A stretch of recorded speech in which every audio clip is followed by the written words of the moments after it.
यस्मात् जातं जगत् सर्वं यस्मिन्नेव प्रलीयते येनेदं धार्यते चैव तस्मै ज्ञानात्मने नमः। ईश्वरो गुरुरात्मेति मूर्तिभेदविभागिने व्योमवत् व्याप्तदेहाय दक्षिणामूर्तये नमः। तैत्तिरीयकसारस्य मयाचार्यप्रसादतः विस्पष्टार्थरुचीनां हि व्याख्येयं सम्प्रणीयते। ॐ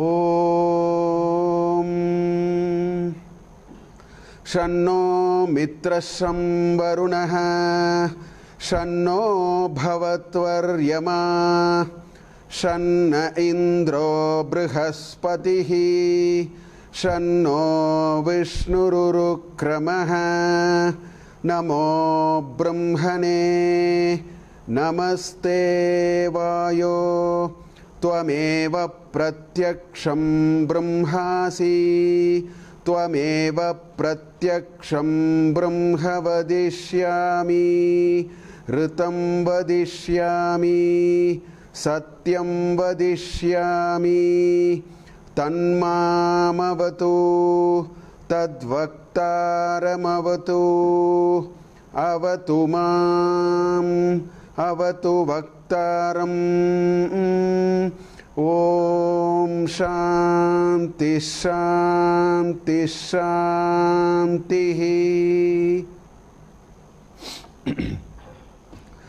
ऋतञ्च स्वाध्यायप्रवचने च सत्यञ्च स्वाध्यायप्रवचने च तपश्च स्वाध्यायप्रवचने च दमश्च स्वाध्यायप्रवचने च शमश्च स्वाध्यायप्रवचने च अग्नयश्च स्वाध्यायप्रवचने च अग्निहोत्रञ्च स्वाध्यायप्रवचने च अतिथयश्च स्वाध्यायप्रवचने च मानुषञ्च स्वाध्यायप्रवचने च प्रजा च स्वाध्यायप्रवचने च प्रजनश्च स्वाध्यायप्रवचने च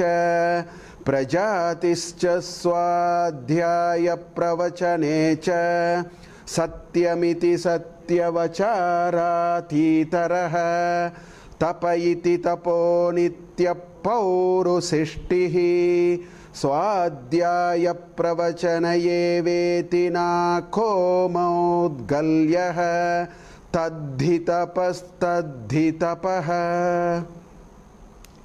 So this is the 9th Anuvaka. We saw a little bit of that in the last class. 1 minute.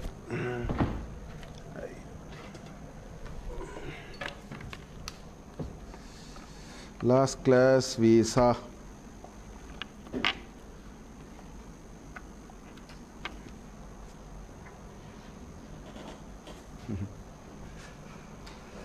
so last class we saw a little bit of this.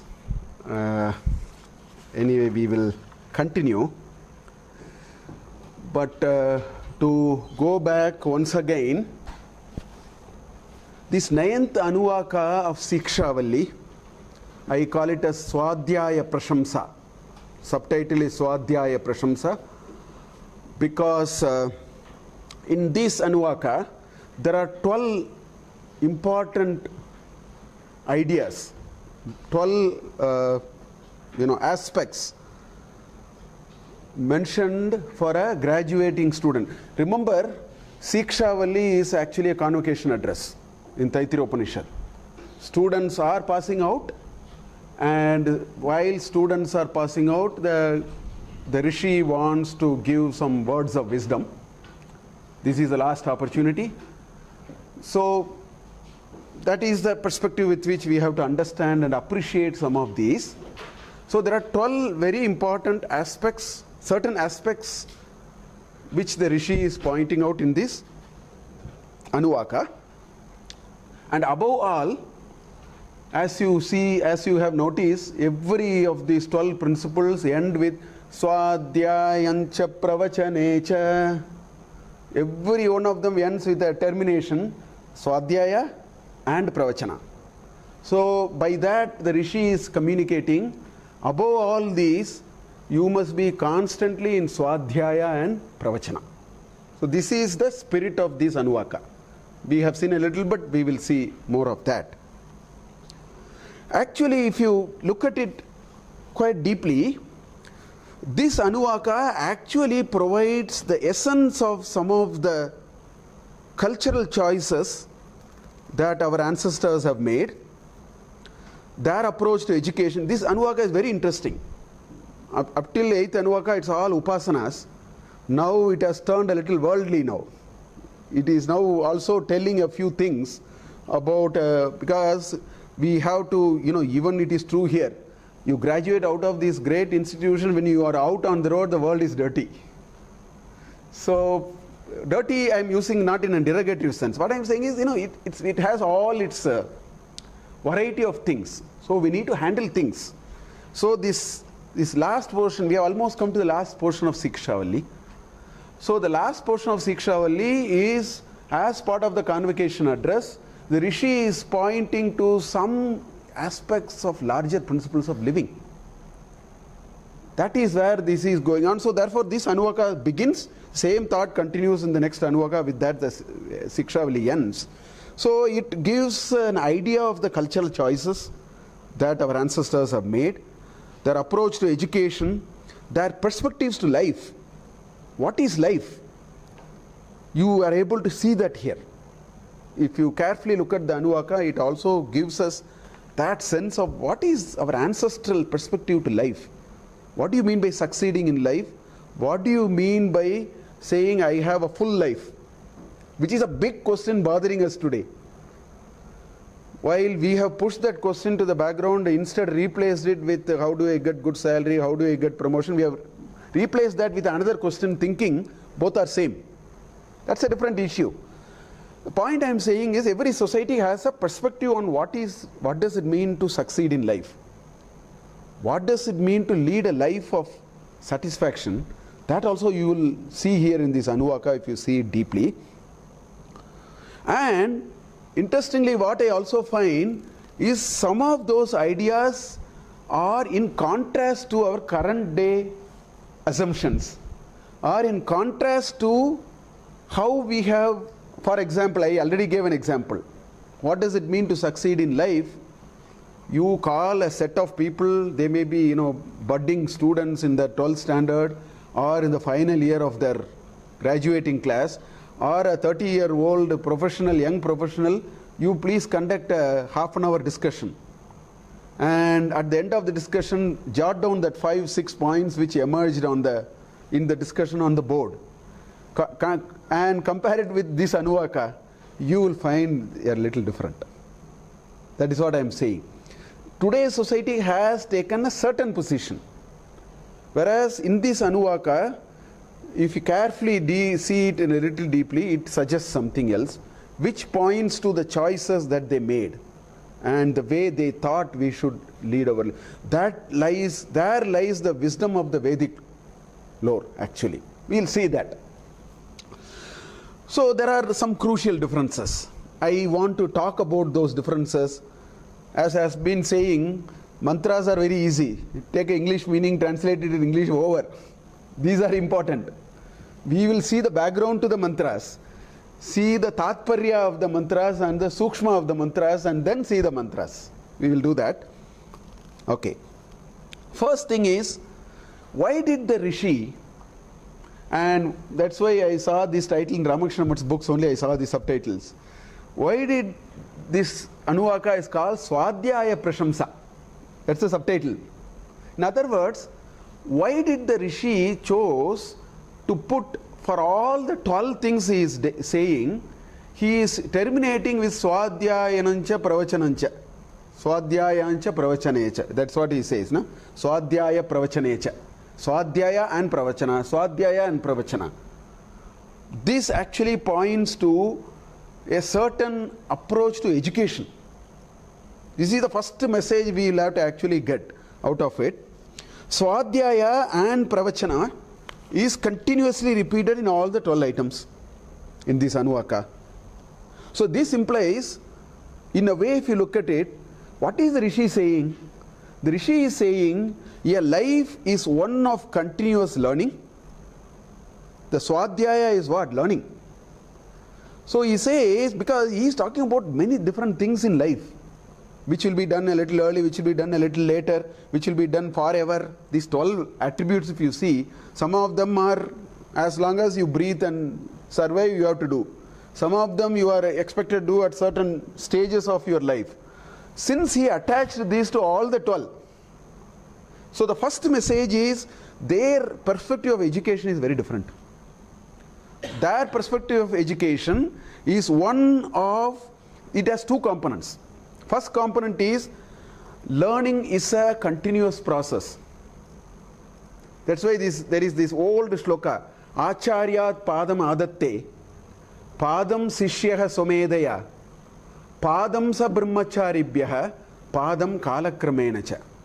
So 1/4, padam is 1/4. In all Indian languages, padam is 1/4. Tamil, Kannada, Telugu, everywhere you see in Sanskrit, padam is 1/4. Leg is one meaning, but 1/4 is another meaning. Padam. Right? So Acharyat padam. 25% learning in a formal educational setting from the teacher is only 25%. Acharyat padam adatte. Padam sishyaha swamedaya. Everyone, a true seeker, a true learner must utilize his faculty of self-reflection. Swamedha Shakti. There lies 25% learning. Padam sa brahmacharibhyaha. In a Gurukula there are other people. So group work. By getting together with others and discussing, understanding, sharing, 25% will come is what they are saying. Padam sa brahmacharibhyaha. And finally they said Padam kalakramenacha. So that is why learning in our culture is not something which is done and full stop. It is only a comma all the time. So that is why learning and a perspective to education is lifelong. That is one dimension which is coming. The second dimension is an integral part of learning is sharing. If we are not sharing, we are not learning. And we are so selfish, we are so short-sighted. So learning, the second component of learning is sharing. Now leave this selfishness and all that for the moment. It is our experience, and if you don't have an experience, please do that. This is a simple suggestion I am telling you. Suppose you want to know something. You read it or you learnt it or heard it, or you are very keen to know it very clearly. Offer to teach it to someone. This is the trick of acquiring knowledge. You try it, you will develop phenomenal clarity. I am reciting this Taittiriya Upanishad for 20 years now. By God's grace, my clarity has improved because I offered to teach you now. These mantras are vibrating very differently for me now. All of us have this experience. So it is not even for any other perspective. We will get ultimate clarity in anything in life only when we are willing to share it. Knowledge is the only one which works counterproductive to any material thing, where if you take it will become less. With a lamp you can light thousands and thousands and thousands of lamps. The original lamp will never lose its shine, never lose its power and ability to light. If it requires a little oil, you can always pour some more oil, that's the only thing. But a lamp can light million lamps. So knowledge is like that. And contrary to current thinking, I am in a profession of knowledge sharing, there is a lot of thinking, you have to keep all your PPTs intact. Don't share. Teachers, a lot of them feel like that. They are very insecure. This is a very wrong understanding. The more and more you are able to share, actually, there are two things which can happen. You will see a joy of somebody knowing But I will tell you, you will see the joy of you knowing much better than them. That will definitely happen. Because it will always happen. When you share and share and share, you will actually improve, while others will learn. Unless they share, they will not learn as much. So this is a very essence of this education. That's one aspect. Of course, the second aspect is we can't be selfish. Knowledge is a baton to be passed. We cannot say I will get best knowledge and I don't care about my next generation. I mean, that's a very wrong direction in which Indian society has gone. That is why we find all these great Vedic knowledge as complete meaningless piece of material available to us, because as a society we have failed. And if you ask who failed, Brahmanas. Because Yadya Jatarji Shrestha Tadadeva Itarajanaha. When these Brahmins say, I will throw everything, go for a job. I will go for a software company, I will do this, the society will turn. I will put squarely the blame on Brahmins. Brahmanas are supposed to hold the torch and have the pride of sharing it. They are elsewhere now. That's why the whole society takes courage, say, let's also do it. Because they look upon this, that are all gone today. So it has to be shared. So education means it has to be continuously learned, and we must make every effort to share. So this is the first thing. This is in contrast with the current method of education. If you look at our paradigm today, this is a market-driven economy. Okay, this is a consumer-oriented society. Okay, this is so which means if you are in a market-driven economy and a consumer-oriented society, education for the most part is strictly utilitarian. Software firms say, get me a person whom I can employ today evening. So you start finishing schools, bridge courses. Education is actually something which is all about skill development programs, vocational training, very utilitarian. Education has gotten into a utilitarian domain today. So that's why these finishing school, bridge courses, skill development programs, vocational training, lots of honestly you go and see. Most part of education learning centers around these kinds of topics, these kinds of keywords. Why? Because it is a market-driven, consumer-oriented paradigm of life. So our life perspective, what is life, has actually changed, which we have borrowed from some other culture and so on. So we are also doing it like that. There is very little conversation. I am reminded of this great shloka in Bhagavad Gita. Nahi jnanena sadrisham pavitramiha vidyate. It's a socially desirable discussion. Nothing can be purer than knowledge. Can be in a class like this, we can sit down and talk. Once you are outside the class, you talk about an utilitarian education. That is where we have moved. Now to say that education is a joy of knowing and sharing and all, people will start laughing at it. We have moved the paradigm of education to that level now. Forget about all these. You just use your common sense and ask how far this education will go. In the last 50 years, we have destroyed the educational system in this country. So yesterday I went to discuss starting a new university. Most part of the discussion was here. I mean, today's mechanism of education is so suffocating. It is not about the charm of creating knowledge, growing people who actually, lighten up in their eyes because they talk about knowledge. They are not there. Even PhD programs are not like that. In contrast that, this Anuvaka says our perspective of education should be different. In the long run, that is more sustaining. I don't know how far this will go. Because these are very utilitarian, 20, 30 years, and then you lock, stock and barrel go elsewhere. And it's also not a, education which Swami Vivekananda said, education is not the art of man-making.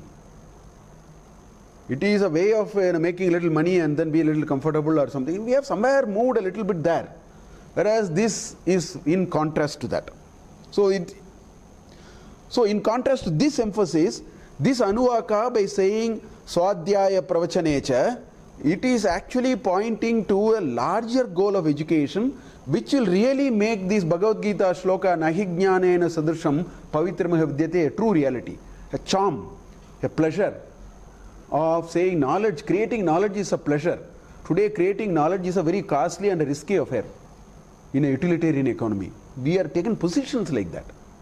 That's why there is so much of cry that this country's science foundation, we didn't, I mean, the modern science foundation, whatever we built, we have destroyed. Because nobody wants to go to a science college today.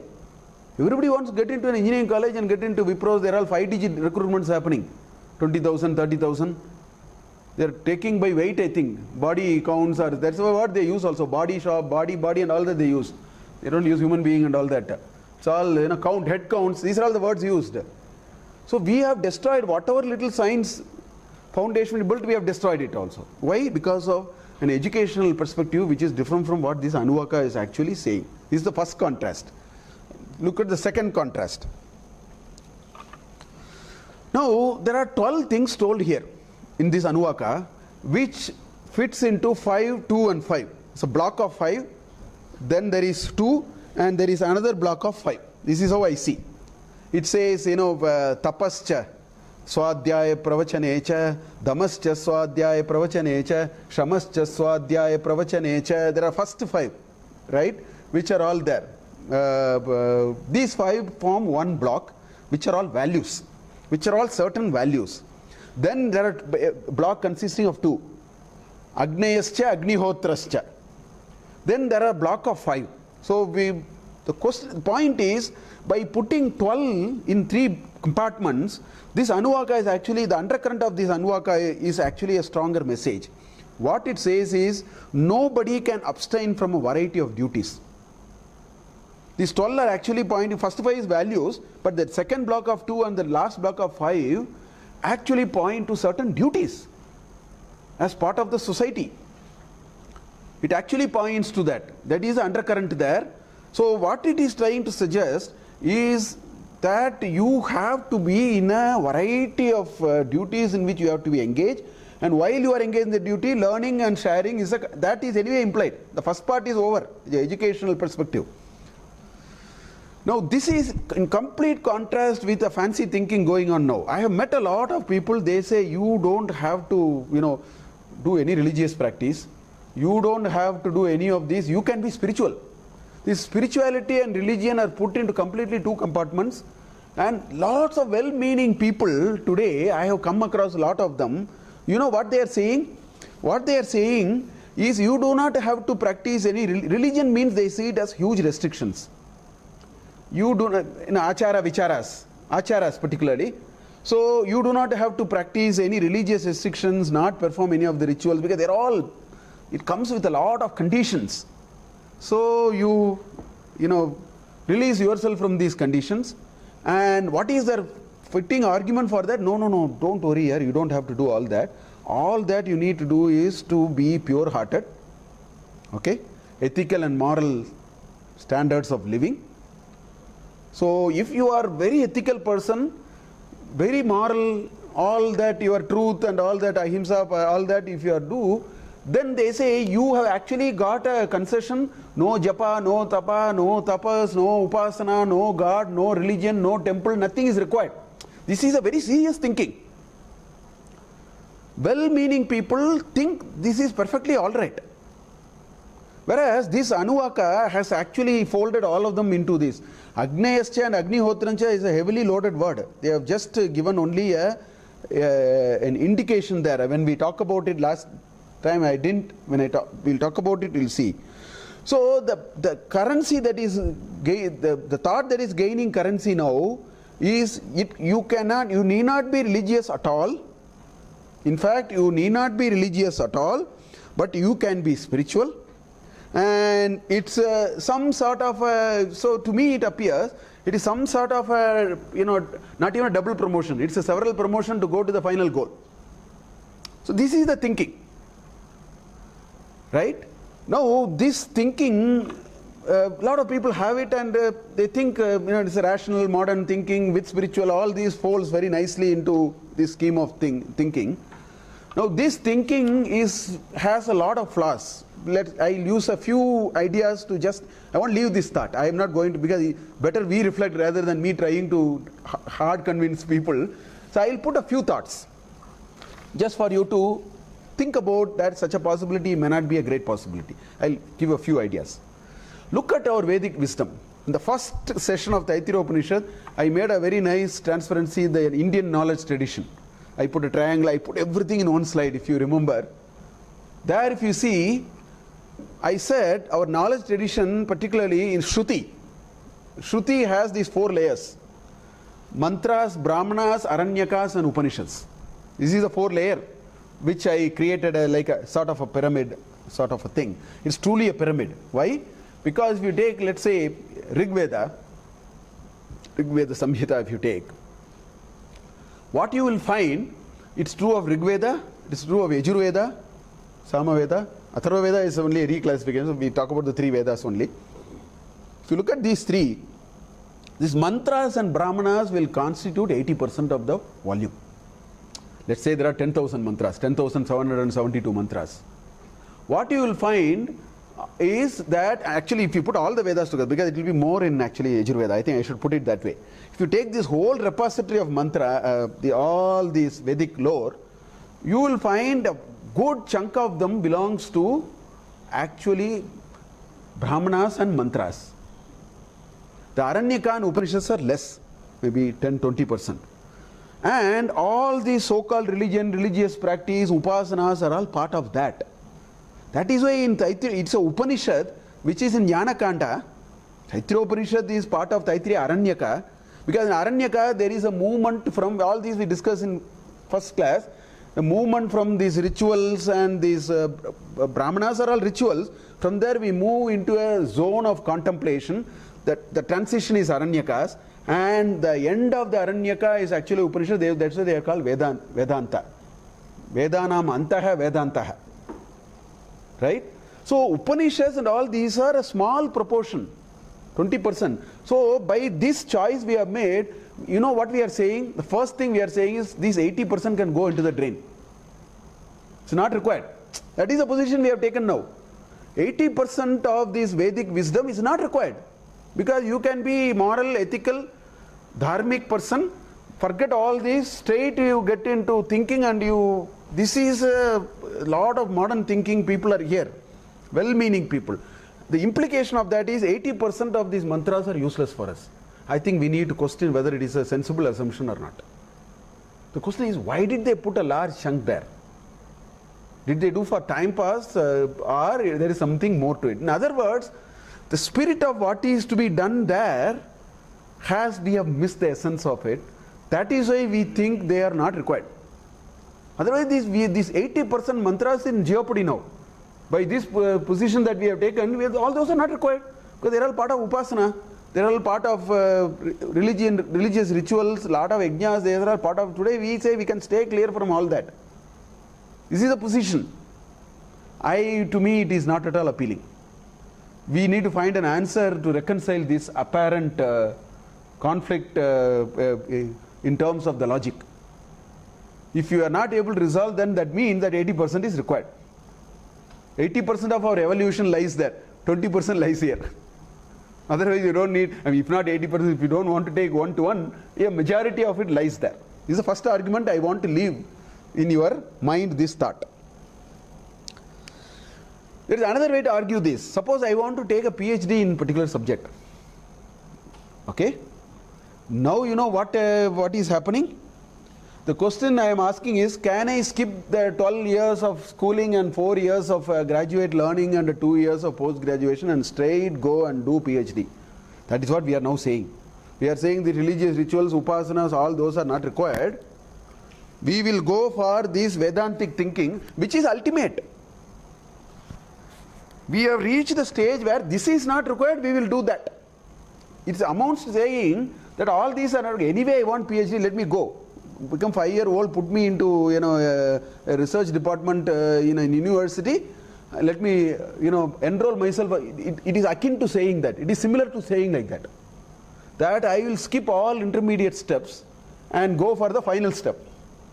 That seems to me, that seems to be the issue here. Religious. So the question is, my question is there anything in life? Forget about this thing. You think of anything in life. Is there anything in life in which you can, this leapfrog or skip all the steps and go to the final step? To me, it is not possible. Why I am saying this is, The religious rituals are actually very critical front end. Before we reach a final thought, people, many of my relatives, some of my friends also ask me, Mahadevan, you are saying this, Ramana Maharishi did nothing. He just at the age of 17, he just ran away from his place in Madurai, and then he's a great yogi. My answer to him is, this is the strength of the Indian thinking. Ramana Maharishi, is one instant of Ramana Maharishi. How many million janmas he took before he became a Ramana Maharishi, you don't know. So it's like saying, there is so much, and you take a sample of what you can see and make a judgment on that. You make a judgment on the basis of a small minuscule of sample which is 1 in million, and which has a very trajectory of evolution. If you take a sample, you can't take a sample in an evolved thing and generalize the argument. So nobody, I am very convinced, nobody can escape the front part. Yes, Priya? Yeah? Yes. What is the message coming out of Bhagavad Gita in this particular passage? Yes. Does it emphasize Vedantic thinking as well as religion, or only Vedantic? Okay. Actually, my next is from the Bhagavad Gita, so I'll come to it. I'll definitely come to it. In fact, you have to read chapter 5 of Bhagavad Gita very carefully. Chapter 3 and chapter 5 particularly, I will come to it anyway. So, all these are very illogical. It sounds illogical to me. It's one thing to say I'm not able to find an answer, but I can always tell you what is illogical. See, we can always do that. We know this is illogical. We may not know what is the right thing, but we can definitely say this is illogical. If you are able to come to that conclusion, you will actually search a logic in it. If we are able to, we want to put everything close it, then there is no room for this. To me, it sounds very illogical that 80% of the Vedic lore is not required, that you can skip all intermediate and go to a final step of your evolution. And these examples which are being pointed out are not appealing to me, because that is also illogical to me, because I believe in this Indian system of what is called karma and punarjanma and vasana and that framework. So what I see is a person who has come through a long journey. Our entire ancestral text only talks about it. So in that paradigm, it is hard to argue Ramana Maharishi as one piece. You have to see Ramana Maharishi, I don't know, only God can see his all his previous trajectories. So this argument is futile to me. Now we will look at Bhagavad Gita. So a third argument. Okay. Now what is the central theme in Bhagavad Gita? I'll look at this. In Bhagavad Gita, in chapter 3 and chapter 5 and chapter 18, these 3 chapters, the opening shlokas are very interesting. Because the Arjuna actually wants to do this. This is the central theme in Bhagavad Gita. Arjuna says, I will run away from everything and I will liberate. No war, nothing, you leave me, give me a direct ticket for this. I will go. He asked 3 times. The first 2 slokas in chapter 3, he says, in fact, in the chapter 3, he was very, very, harsh in his comment. He said, Puram Nischitya Ekameva Vada. He tells Krishna, you better think properly and tell me. This is how he asked. He says, then Krishna said, Sankhya Yoga, Sankhyam, and Karma Yoga, Karma, like that he answers. He says, should I do Karma Yoga or Jnana Yoga? Because from Shloka, 11 is where Bhagavad Gita, chapter 2, 11 Shloka is Bhagavad Gita starts. Chapter 2, 11 Shloka, to 24 Shloka is one block. 24 to 38 is another block where he talks about you should fight and so on. And in fact, I will say 24 to 53 is one block, which is all about karma. You should fight, karma nyeva adhikaraha mahapaleshu kadachana, karma yogaha karmasu kausalam, everything is there. Then 54 to 72, he said sitakrit prajnasya kabhasha, then he talks about knowledge. So first 10 slokas knowledge, last 18 slokas knowledge, in between karma. This is the structure of chapter 2. So therefore in chapter 3, Arjuna asked, you just now told me, there is karma is all not good. It's all about knowledge. Why are you asking me to fight? in this war, I will run away. Let me graduate into Jnana. This is a question he asked in chapter 3. And he answered in chapter 3, and then he tried to tell him, that's why chapter 3 is called Karma Yoga. Then he talked about Jnana in chapter 4. Arjuna got one more chance. So again in chapter 5, the first sloka is, why should I do karma?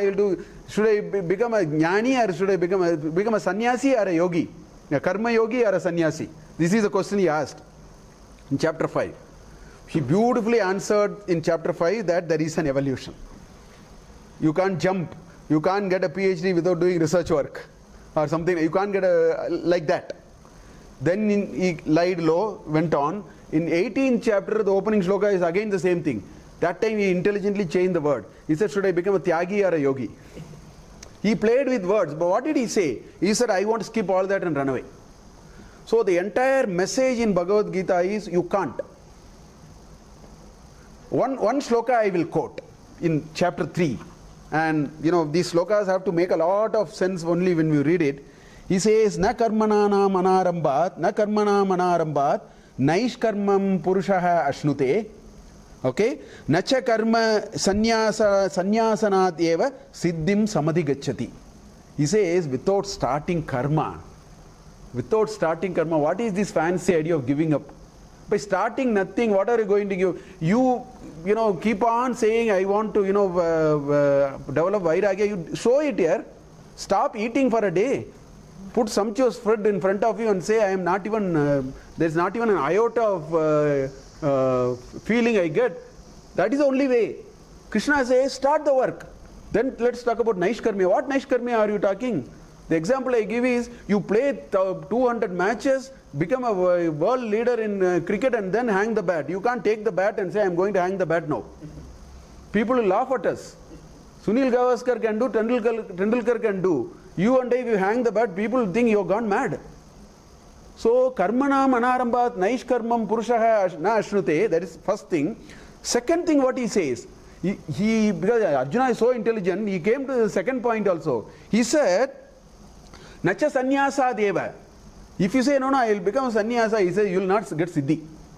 So, this is not an easy route, you can buy a ticket, this is crowded, this is the easy route, let me take a ticket and go here. There are any number of people who took sannyasa and they are in the thick of samsara. Because they go into a sannyasa and go into a mutt, and all their organizational politics they are able to do there. Because that's all they know, they have not evolved. They create havoc in ashrams. With only difference is they have called themselves sannyasi with a saffron robe. Big problem. And the tongue is not controlled, food is not controlled, their feelings are not controlled, everything happens. So the point is, this is only an udaharana. Chapter 3 is this is the fourth shloka in chapter 3. Like that there are shlokas in chapter 5. Point I am saying is, Krishna very succinctly says, of course I want you to get liberated, but please understand, work and work and work. Engage in the world. After that you will, so that's why Adi Shankaracharya in his Viveka Chudamani says, karmaha chitta shuddhyarte na vastu upalabhyate vastu siddhi vicharena na kinchit karma kotibi. He told both. He said, karmaha, so why do you do karma, you will ask. He has an answer. He says, you have to do work because through that you have to become pure. This Naishkarmya comes after that. You become pure in life. Through work you become pure. Purity is what? Purity means purity. That's why he says, Damascha swadhyaya pravachanecha, Shamascha swadhyaya pravachanecha. Shama and Dama are nothing but purity. Your ability to control your indriyas, indriya nigraha, your ability to manage your feelings in the world inside are purity. He says that will come only through karma. So these whole religious prescriptions are there. The religious prescriptions are squarely anchored there. I'll give one or two smaller examples, but we need to think through this. I want this as a self-reflection. I am not going to get into it in great detail. Take a simple question. How do I get Indriya Nigraha? Or Vairagya, or Shama, or Dama, whatever word you want to use. Right? I can bet you, and you will agree with me, it is not done by memorizing the meaning of the word Dama or Shama. You will not get Dama and Shama by memorizing the meaning of the word Dhamma or Shama. You will not get Dhamma and Shama by performing a japa of Dhamma and Shama 1,000,000 times a day. Simple. I am taking a simple idea. How do I develop Vairagya? Put yourself to test. This is what our religious practices given us. Upavasa, Upasana, Achara, Maunavrata, a whole lot of things which are part of this religious prescription, they are all given to say, try it, test it. If you are in Upavasa once in 15 days, you will really know where is your Dhamma and Shama. Don't waste your time, try it out. You just take a decision, tomorrow onwards I am not eating some 500 items. Try it out for about 3 months. Whereas I know people who thoroughly read all these, thoroughly memorize, middle of the night you wake up, they will tell the meaning of the Taittiriya Upanishad. Morning 7 o'clock, coffee color is slightly lighter, there is a world war in home. Or, I am not getting coffee, I will get headache, I will not do a world war, but my whole day is gone. Then we have got no Dhamma or no Shama. I am just giving an example. That's why Ramakrishna Paramahamsa says, water, you don't get water by squeezing a paper written water. You can't squeeze a paper written rain and then rain will come. So in the same way, all these will come only by practice. So religious practices are actually meant for it. And what is this Devi Upasana? What is this, Saligrame Vishnuvat? What is it? If you are not able to, the whole Upasana I argued like that. If you are not able to see a God in a particular form, whatever be the form, this mana control will never happen. This is a method to taper your mind. It is like taking a thread and trying a cow so that it can, go through only a certain region. So the Upasana is actually a technique for it. So like that, there are so many things in religious practices which are all weaved into our living. And what will it do? It will do two things. If somebody can practice religion slowly understand what it is and find the Tatparya and really started practicing, two things will happen. First thing that will happen is, we will develop Shama Dhamma the Sadhana Sampat. It's being talked about 100 times. How do you get it? I know the meaning of it. Theory I know. Sadhana Chatushtaya, Sadhana Sampat, I will give you 1 hour lecture if you want. Maybe you will give 1 hour lecture also. It's not that. How do you develop it? A person who gets a little religious will slowly develop that. Vairagya will come, Indriya Nigraha will come, Shama will come. It will all grow in its own small little ways, it will grow. Second, another major contribution of religious thing, this entire Yajna and Yaga and all these Ishti and all those, Agni, there are 21 different types of Agni. Agnayascha Swadhyaya Pravachanaja, he has said just in half a sentence. There are 26 different types of Agnis, which are all developed. And what is the spirit of that? It is to actually remind us what is called Parasparam Bhavayantaha Shre, Devan Bhavayata Anena, Te Deva Bhavayantaha Vaha, Parasparam Bhavayantaha Shreyaha Paramavapsita, the 11th shloka in chapter 3. Paraspara Bhava, we will understand what it means. The offerings that we make in an yajna are symbolic. Religious practices are sanketa. They are symbolic, but they point to something deep. So it will tell us Pancha Maha Yajnas are part of religious yajnas, religious practices. In fact, Pancha Maha Yajnas are here. So this is again in contrast with today's thinking. This is the second contrast. Then there is a third contrast. The third contrast is the third block. It says Atitayascha Swadhyaya Pravachanecha Manushancha Swadhyaya Pravachanecha. All that is saying, Prajacha Swadhyaya Pravachanecha, Prajanascha Swadhyaya Pravachanecha, Prajatischa Swadhyaya Pravachanecha. There are 5. These 5 are actually pointing to the criticality of what is called social sustainability. Please understand, in our scheme of things, there are 4 ashramas. Brahmacharya, then Grihastha, Vanaprastha and Sannyasa. Okay? You know what is the most celebrated ashrama? People say Sannyasa ashrama. The most celebrated ashrama is Grihastha ashrama. In one perspective, yes, Sannyasa ashrama.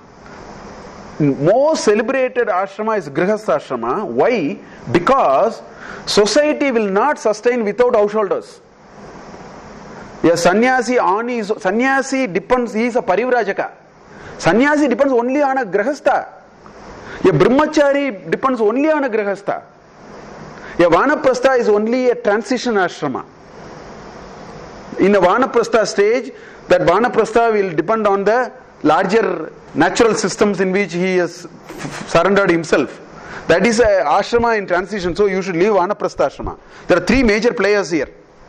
One is brahmacharya, another is grihastha ashrama, and the last one is sannyasa ashrama. Nobody can sustain it without a grihastha ashrama. That's why a wife is called saha dharmacharini. It is a word for a wife. Only a householder, a husband and a wife has any hope of upholding dharma. A brahmachari cannot cook every day and eat for himself. It's too taxing for him. He has to study, he has to do other things. He is temperamentally also not ready. And sannyasi, the way we have designed sannyasi, he should take his hands off completely. He or she must take his hands off from everything and just rely on what comes in front of them. And what comes in front of them is dictated by Grihastha ashram, not by them, honestly speaking. So this Grihastha ashrama is the pillar of social sustainability. That's why everything here is to do with Grihastha ashrama. Atiti. In the next Anuvaga it is going to say Atiti Devo Bhava. Same ideas are going to be expanded in the next Anuvaka. So Atitayascha Swadhyaya, Manushancha Swadhyaya. How do you treat people? It's a social system. How do you treat people? That's what is implied, and all those are there. So again, this has the cardinal principle here is a Grihastha ashrama person must do what is called Pancha Mahayajnas. Nobody can escape from this. Pancha Mahayajnas are our daily rituals that we have to do. They are all coming here. So we'll quickly see the mantras. This is the spirit of these Anuvaka. Now the mantras are straightforward once we look at these. So we'll look at the mantras actually. So last time we saw all those 5 values which are Ritam Cha, Satyam Cha, Tapas Cha, Dhamma and Shama we have seen. Then comes Agnayascha Swadhyaya Pravachanecha, Agnihotrancha Swadhyaya Pravachanecha. So there are 2. This is a very short 2 indicators. What is Rishi saying? Rishi is saying religious practices which are 80% of the Vedic wisdom, which are all in Brahmanas and mantras, are very important. Don't leave it. This word Agni and Agnihotra actually points to that in a very concise way. As I told you, moment you say Agni, what must come to our mind is Yajna. The Agni is required for an Yajna. What is required is actually, when you say Agni, Yajna. Now, chapter 3 of Bhagavad Gita, Shloka 9 to Shloka 20, extols this concept of Panchamahayajnas. Karma, it says, Yajnartam karma, karmana lokan anyatra karma bandhanaha. Tasmat karma kaunteya mukta sangha samachara. He says, spirit of Yajna is what with which we should engage in this world. All other ways, lokan anyatra karma bandhanaha, you will be actually tied, you will be constrained by the kind of work you do. Tasmat karma kaunteya mukta sangha samachara. You little step out, do it with the spirit of Yajna. That Yajna is pointed to us, that Yajna is shown to us symbolically through keeping Agni. See, everyone, if I told it last class, I think, as a person is married, in the Grihastha ashrama, you have to, the Patni brings the Agni. That Agni remains until both of them pass. Their, ideal designed thing is that Patni must pass away first, followed by the Pati. So the Pati will use the Agni, and until people breathe their last, that Agni has to be maintained. So they do what is called Upasana, which is called Shrauta Karya, Smarta Karya, and they do what is called Agnihotra, which is called Shrauta Karya. This is from Shruti, that is from Smriti. Smarta Karya, Upasana, this is Agnihotra. There are hardly any Nitya Agnihotri. We have seemed to have moved out of all that. So let me talk the spirit of it. The spirit of this statement is saying that you have to exist in a world of mutual dependence. We have to live in a world of mutual dependence. Devan bhaveta anena. You make yajnas, the devas will be happy, they will give you. And deva means what? Nature is deva, rain is deva, the plant kingdom is deva. And that is why, they do yajna and then they bring the equipment and see whether the plant is growing. They come to a conclusion the plant is growing better. All that scientific studies are going now. I see quite a few of them doing it.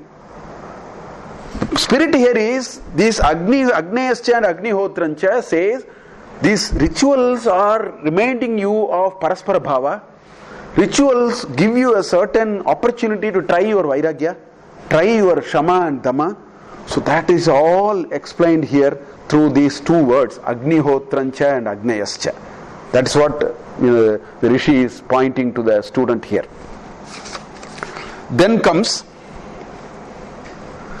Atitayascha Swadhyaya Pravachanecha Manushancha Swadhyaya Pravachanecha. So 5 of them are there.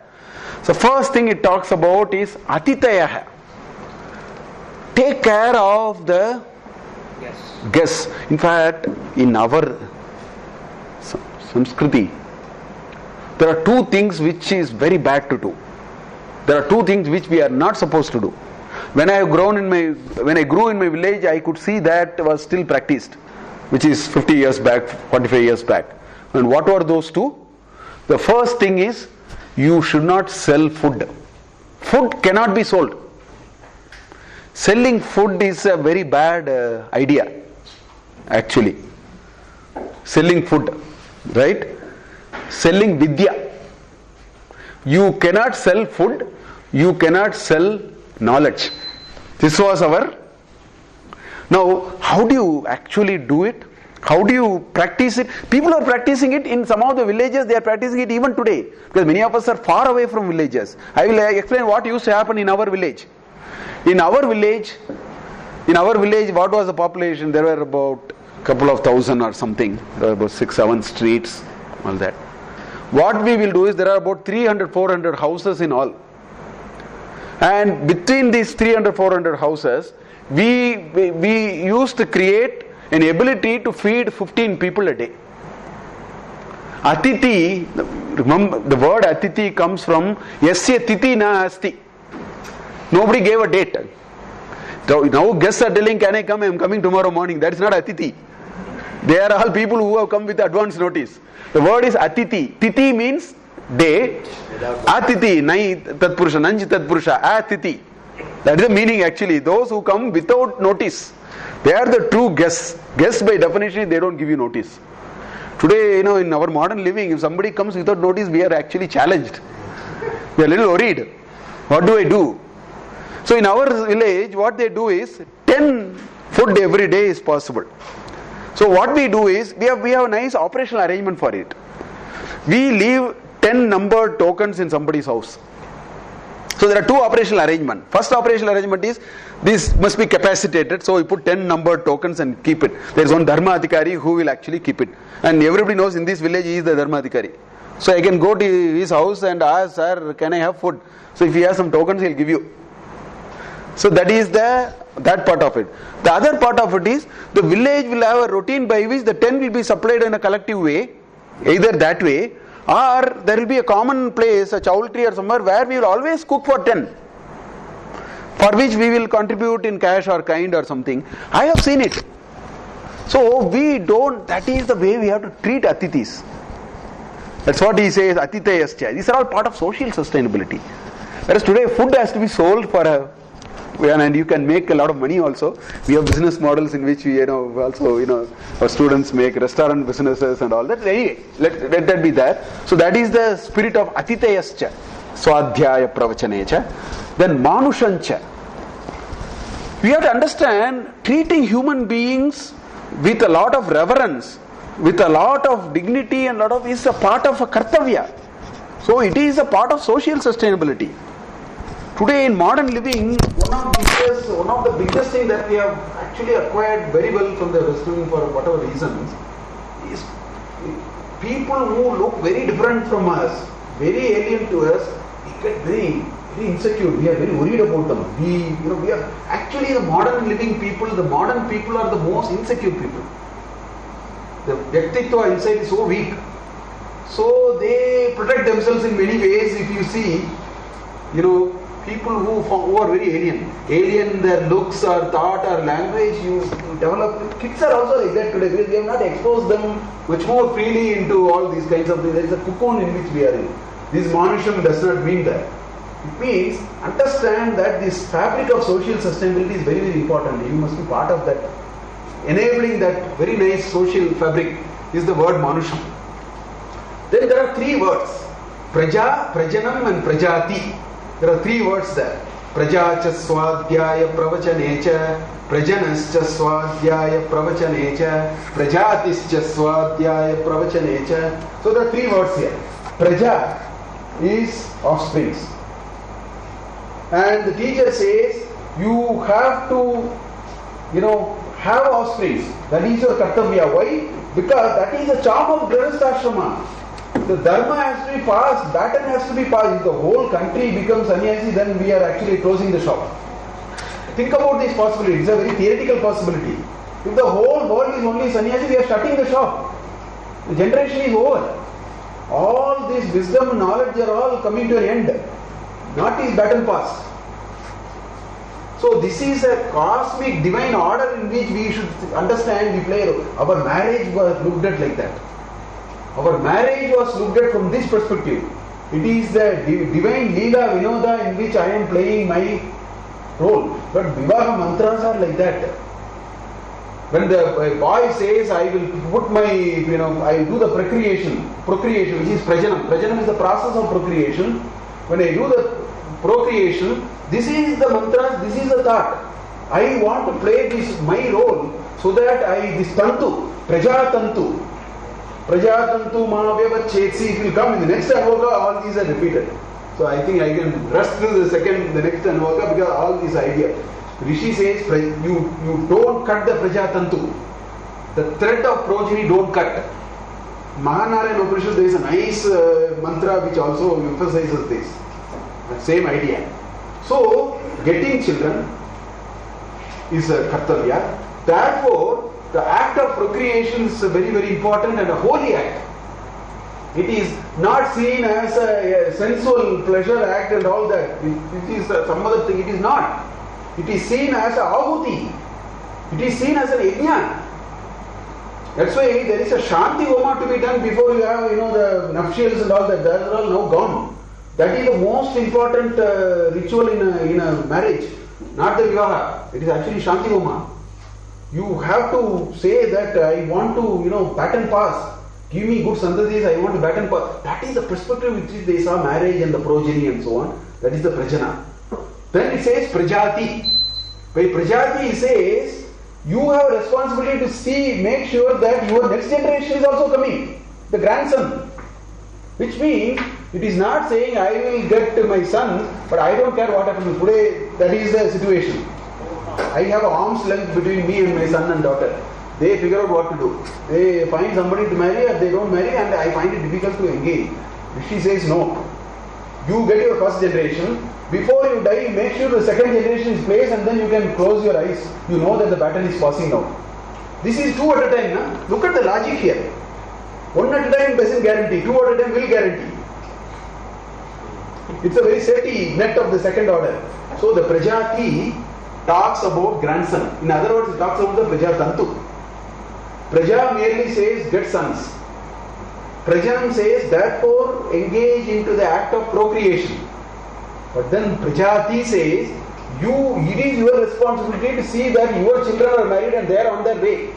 That is your responsibility. Not the responsibility of marriage bureaus or somebody between the two of them or something. That is so in all, if you actually look at it, this whole block of 5 mantras talks about social sustainability. Will you leave social sustainability as an idea which nobody is worried, or you will integrate it into your thought process? The Rishi is telling a passing out student, integrate it into your thought process. That is more sustainable. Don't leave it to somebody or leave it to chance. Those are the three things that he says. Then this Anuvaka ends with an endorsement. That is the next thing that comes.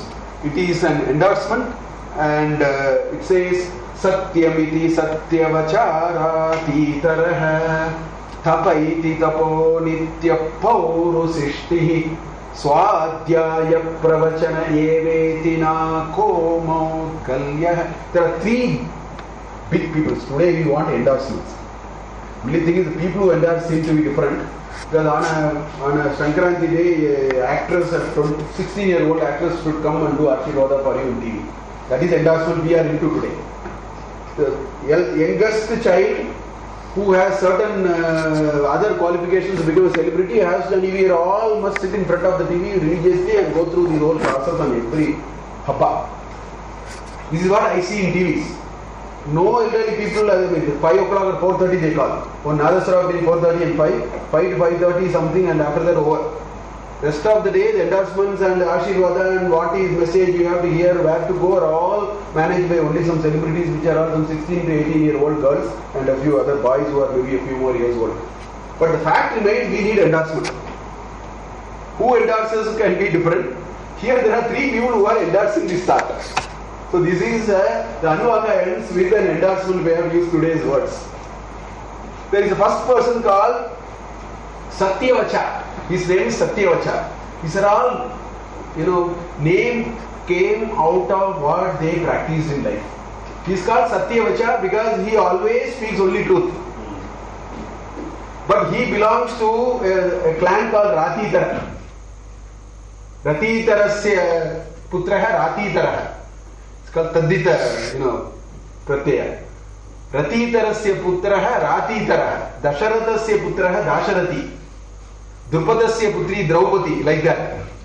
So Ratitara is from Ratitara clan. His name is also Satyavacha. And so he practiced it, so he says Satyavati. He says, no, all these 12 values are there. I pick one value out of the 12, which is practicing Satya. That is the endorsement he made. Then there is a second person, he is called Tapo Nityaha. Again, he is a Tapo Nityaha because he is a Tapo Nityaha. That is why the title was given to him. But he comes from Purusishta. Purusishtasya putraha Paurusishti. So he comes from the clan of Purusishta. So this Paurusishti alias Tapo Nityaha says, no, tapas. The most important value I will pick is tapas. So that is what he says. He endorses tapas as the most important value. Then you have what is called the third person called Nakaha, who is the son of Mudgala. So he is Maudgalyaha. Mudgalasya putraha Maudgalyaha. So he is the third. So he says Swadhyaya Pravachana Eveti. He picks up Swadhyaya and Pravachana. So the Anuvaka says Swadhyaya and Pravachana, Satya and Tapa are very, very important. Three people are endorsing these three. And that indeed is what we should practice. Anuvaka Rishi ends by saying, this is indeed what we should practice. And how do you emphasize it? Say it 2 times. Something you want to thumb the desk and say 2 times. That's a practice, no? Something we like the most, we say 2 times. If you like the child so much, we call the child 2 times the same name. Because these are all the expressions. Something is very important, we say 2 times. So Tat hi tapaha, tat hi tapaha. Tat plus hi tadhi in sandhi. Okay? Then tadhi tapaha, tadhi tapaha. This indeed is penance. This indeed is penance. This indeed is what we should do. So this Anuvaka name has transitioned from the 8 Anuvakas which are all about upasanas. Because the Rishi wants to tell him, you have to be in the Vichara Kanda, you should be in the Karma Kanda, you should be in the Upasana Kanda. You should be relevant to the world also. You can't, again you can't say, I will run away from everything, and then if everybody starts saying it, it's a very unsustainable idea. So there is a logic in which the thought is flowing in Sikshavali. It talks about Karma Kanda, it talks about Upasana Kanda, a lot of 5 different types of Upasana. Now the Rishi is broad basing. Yeah, these are people passing out. Give them the perspective of life. Tell them these are the things you have to be in life. Don't be just doing one.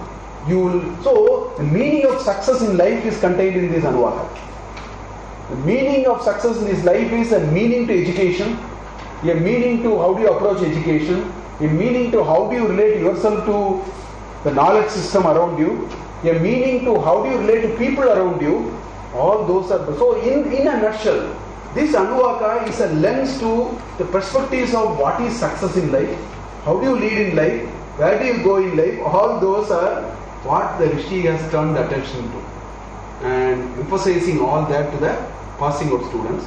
With this, this Anuvaka is over. Then there is a short Anuvaka, just 4 lines, very powerful.